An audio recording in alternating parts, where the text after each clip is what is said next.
ઠાકોર છે જે અહીં ઉમટી પડી છે કારણ કે આ એક જ એવો દિવસ હોય છે કે ભગવાન ભાઈ બલરામ અને બહેન સુભદ્રા સાથે નગરચર્યાએ નીકળે છે અને નગરજનોને દર્શન આપે છે। ત્યારે મોટી સંખ્યામાં લોકો અહીં ભગવાનના દર્શન કરવા માટે ઉમટી પડ્યા છે। આપ દ્રશ્યની અંદર જોઈ શકો છો, જ્યાં જુઓ જ્યાં નજર પહોંચે ત્યાં માત્ર અને માત્ર ભક્તોનું જે ઘોડાપુર છે તે જોવા મળી રહ્યું છે। હાલ અહીંથી ટ્રક પસાર થઈ ગયા છે। તમામ ટ્રકો છે તે સરસપુરની તરફ પસાર થઈ રહ્યા છે।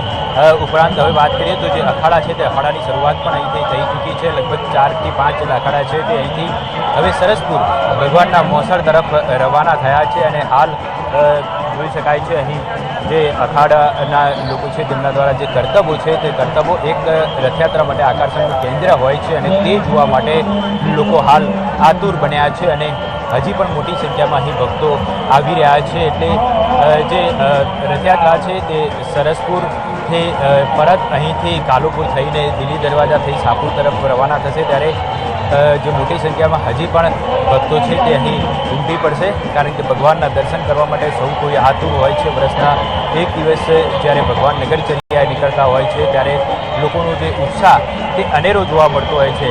હાલ આપ જોઈ શકો છો અહીંથી અખાડા છે તે કાલુપુરથી જે સરસપુર તરફ રવાના થઈ રહ્યા છે અને લોકોનો ઉત્સાહ છે તે પણ ખાસ કરીને અનેરો જોવા મળતો હોય છે। આખી રથયાત્રા દરમિયાન જે અલગ અલગ કરતબો કરતા હોય છે તેમ છતાં તેમના ચહેરા ઉપર સહેજ પણ થાક જોવા મળતો નહીં કારણ કે આ એક દિવસ છે કે જે ભગવાન છે તે નગરચર્યાએ નીકળતા હોય છે અને આ રથયાત્રામાં જોડાવા માટેનો પણ લાહો અનેરો હોય છે।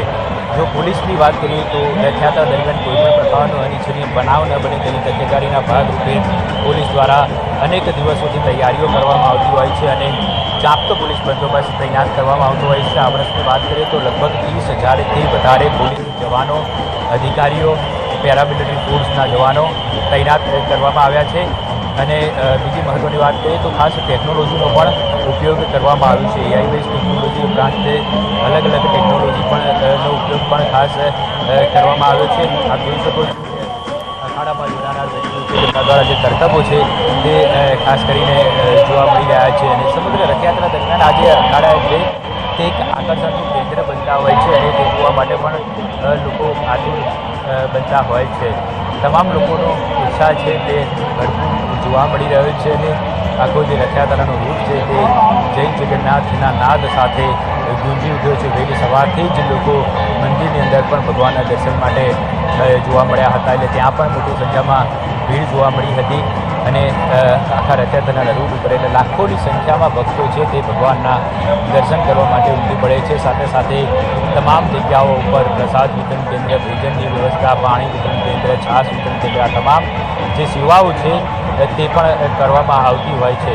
એટલે હવે ધીમે ધીમે અખાડા છે તે ભગવાનના મોસળ સરસપુર તરફ રવાના થઈ રહ્યા છે જ્યાં ભગવાનના મામેરાની વિધિ કરવામાં આવશે અને ત્યારબાદ જે રથયાત્રા છે તે રથયાત્રા પરત કાલુપુર બ્રિજ ઉપર થઈ દિલ્હી દરવાજા થઈ અને શાહપુર થઈ નિજ મંદિર તરફ પ્રયાણ કરશે। આ વર્ષની વાત કરીએ તો ખાસ જે સમય હોય છે તે નિયત સમય પ્રમાણે આ રથયાત્રા છે તે ચાલી રહી છે એટલે નિયત સમય પ્રમાણે રથ છે તે પણ નિજ મંદિરે પહોંચે તેવી શક્યતા રહેલી છે। લોકોનો ઉત્સાહ છે તે પણ હાલ અહીં જોવા મળી રહ્યા છે। દ્રશ્યની અંદર પણ આપણે સ્પષ્ટપણે જોઈ શકાય છે અને તેના પરથી જ અંદાજ લગાવી શકાય છે કે કયા પ્રકારનો ઉત્સાહ છે તે લોકોમાં જોવા મળી રહ્યો છે।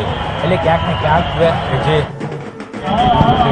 જય જગન્નાથના નાદ સાથે હાલ ગુંજી ઉઠ્યો છે અને અખાડા છે તે ધીમે ધીમે હવે સરસપુર તરફ કાલુપુરથી રવાના થઈ